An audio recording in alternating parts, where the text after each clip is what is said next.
Hola amigos, ¿reconocéis estos colores? Seguro que sí, porque ha sido una de las inauguraciones más esperadas de este 2015 en Málaga. Hoy vamos a visitar el Centre Pompidou. Esta es la primera sede del Centro Nacional de Arte y Cultura Georges Pompidou, situada fuera de Francia. Vamos, todo un lujo.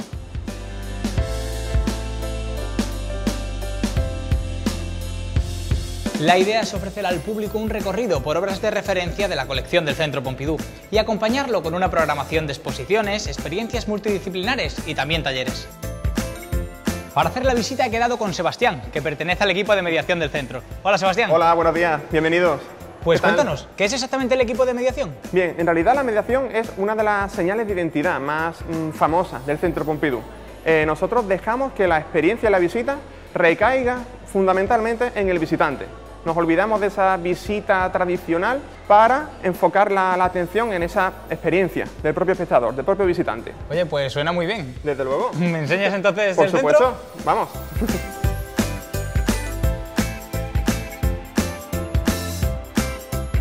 En el museo podemos encontrar obras de Picasso, Francis Bacon, Giacometti, Frida Kahlo o Marc Chagall, entre otros artistas contemporáneos. Pues, ¿por dónde empezamos? Bueno, creo que podemos comenzar por Metamorfosis. Sí, pues perfecto, cuéntanos. Por supuesto. En esta sala siempre utilizamos a Picasso como la excusa para explicar buena parte de las ideas principales del arte del siglo XX.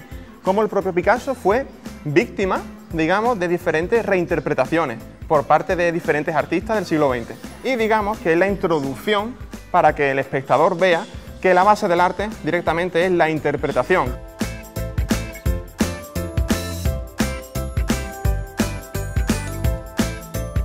En esta sala siempre vemos cómo diferentes artistas dinamitan un poco la idea del género, qué es un hombre, qué es una mujer, incluso más allá, qué es la cultura, qué es la política, cuál es la propia identidad de un ser humano, cómo hay diferentes maneras de autorrepresentarse a uno mismo.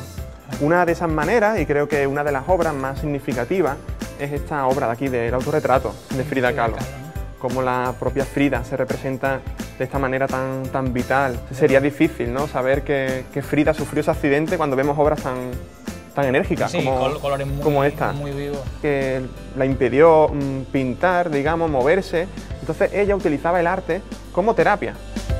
Ahora pasamos a la sala del cuerpo en pedazos, que es una sala muy representativa del centro en realidad. Yo siempre digo que en esta sala se condensan todas las ideas que hemos visto previamente en las diferentes salas. Aquí digamos que se hacen una especie de bola y explotan, se fragmentan.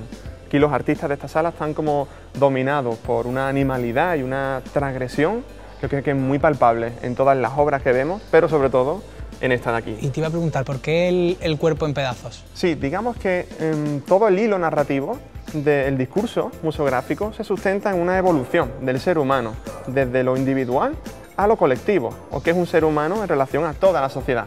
Como la historia, digamos, ha tratado al ser humano hasta llegar a la edad contemporánea.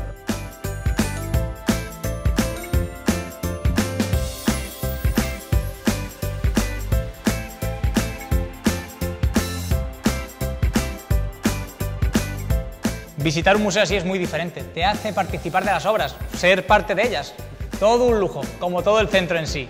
Bueno, pues muchas gracias, Sebastián. De nada, Pablo, un placer. Nos vemos pronto por aquí.